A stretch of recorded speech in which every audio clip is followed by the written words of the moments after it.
கண்மணி இந்த மாரி பிடிவாதமா இருந்தது யோசனை பண்ணிட்டே வீட்டுக்குள்ளே வராரு நம்ம அன்பு. அன்பு பார்த்துட்டு, "ஏன்டா வீட்ல வரும்போது டென்ஷனா வரேன்னு" சொல்லிட்டு பாட்டி கேட்குறாங்க. உடனே வழக்கம் போல அவங்க அப்பா அவர கிண்டல் பண்றாரு. இந்த மாரி எல்லாரும் கிண்டல் பண்ணியிருப்பாங்க. அதனால தான் அப்படி பண்றான் அப்படின்னு சொல்லிட்டு இருக்காங்க. "இது என்ன கேட்டீங்க, அன்புவ மட்டும் குறை சொல்றீங்க?" அப்படின்னு சொல்லிட்டு வீட்ல உள்ளவங்க எல்லாரும் கேட்குறாங்க. "அப்படிதான் குறை சொல்லுவோம்." அப்படின்னும்போது, "நிறுத்துறீங்களா? தேவையில்லாம எதுக்கு பேசிட்டு இருக்கீங்க? அவ தான் அப்படி படுத்துறானா, நீங்க வேற. என்னடா ஆச்சு?" அப்படி அன்பு அப்படி சொல்லிட்டு பாட்டி கேட்குறாங்க. கண்மணி மேல தெரியாம வண்டியில சேர பூசிட்டேன். அதனால அவ இந்த மாரி பண்ணிட்டா அப்படின்னோனே, "அவ்வளோ திமிரா அவளுக்கு?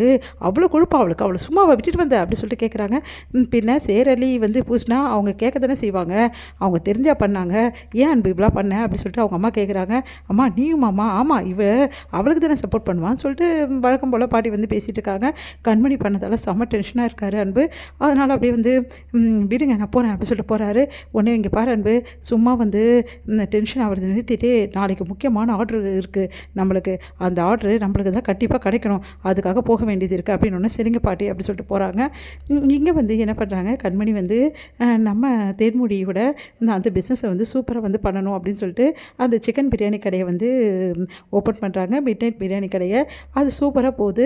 தேன்மொழி மிட் நைட் பிரியாணி கடை அப்படின்னு சொல்லிட்டு பேரில் சூப்பராக வைக்கிறாங்க. அதனால தேன்மொழி ரொம்ப சந்தோஷப்படுறாங்க. எல்லாருமே பிரியாணி அவ்வளோ அழகாக வாங்கி சாப்பிட்றாங்க. சூப்பராக பிரியாணியும் எல்லாருக்கும் ரொம்ப பிடிச்சி போகுது. காலியும் ஆகிடுது. இதனால தேன்மொழி சொல்கிறாங்க, "இந்த காலத்தில் தான் மட்டும் தான் உயரணும்னு நினைப்பாங்க. அடுத்தவங்க உயர்ந்தால் யாருக்குமே பிடிக்கிறது இல்லை கண்மணி. ஆனால் நீ நானும் உன் கூட இருக்கேன். நானும் வரணும் அப்படி வரணும், உயர்ந்து வரணும் அப்படின்னு சொல்லிட்டு நீ நினைக்கிற பாரு கண்மணி. உன்ன மாதிரி யாருமே இருக்க முடியாது கண்மணி."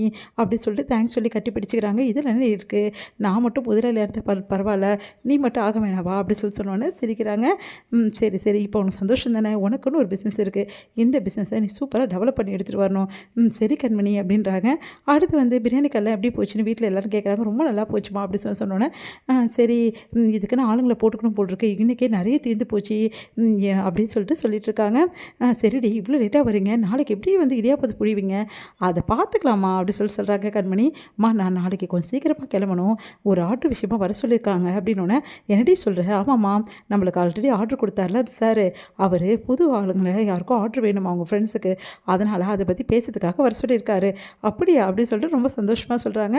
அடுத்து இங்கே ஆர்டர் விஷயமா பாட்டி, அதுக்கப்புறமா ராஜசேகர், நம்ம அன்பு 3 பேருமே வந்திருக்காங்க அந்த கம்பெனிக்கு.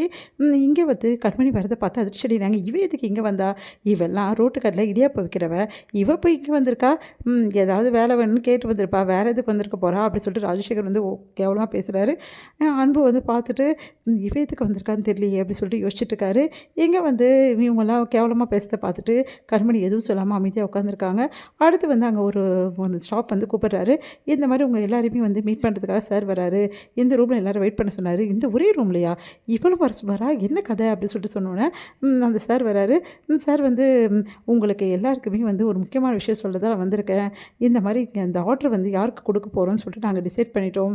அதை நாங்கள் இப்போ ஓப்பன் பண்ண போகிறோம் அப்படி சொல்கிறாங்க. அதை கேட்டு எல்லாம் அதிர்ச்சி அடைகிறாங்க. எப்படியும் இந்த வருஷமும் நம்மளுக்கு தான் இவங்க ஆர்டர் கொடுக்க போகிறாங்க. அது எதுக்கு பார்த்துக்கிட்டு, சரி ஒரு மரியாதைக்காக நம்ம வந்திருக்கோம், வேறு ஒன்றும் இல்லை அப்படின்ற மாதிரி சொல்லிட்டு இருக்காங்க. இந்த வருஷம் இந்த ஆர்டரை புதுசாக வந்த இடியாப்பமும் வடகரியும் சூப்பராக பண்ண நம்ம இந்த கண்மணிக்கு தான் நாங்கள் கொடுக்க போகிறோம் அப்படின்னோடனே அதிர்ச்சி அடைகிறாங்க. கண்மணி கேட்ரிங் சர்வீஸ் அப்படின்னு சொல்லிட்டு பேர் ரெஜிஸ்டர் பண்ணியிருக்காங்க கண்மணி.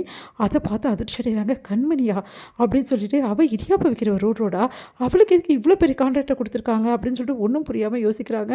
பாட்டிக்கு பயங்கர டென்ஷனாக இருக்குது. ராஜசேகரும் செம்ம டென்ஷனாக.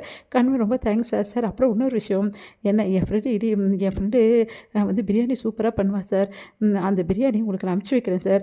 அதை நீங்கள் சாப்பிட்டு பார்த்து உங்களால் எதாவது பண்ண முடியுமா அவளுக்கு ஆர்டர்னு சொல்லுங்கள்." "சரிங்க கண்மணி, நீங்கள் சொன்னால் சரி தான்" அப்படின்ற மாதிரி சொல்கிறாரு. "நீங்கள் அனுப்பிச்சி வைங்கன்றாரு அவர். என்ன கண்மணி, ரொம்ப சந்தோஷமாக இந்த ஆர்டர் உங்களுக்கு கிடைச்சிது, ரொம்ப சந்தோஷம் சார்" அப்படின்றாங்க.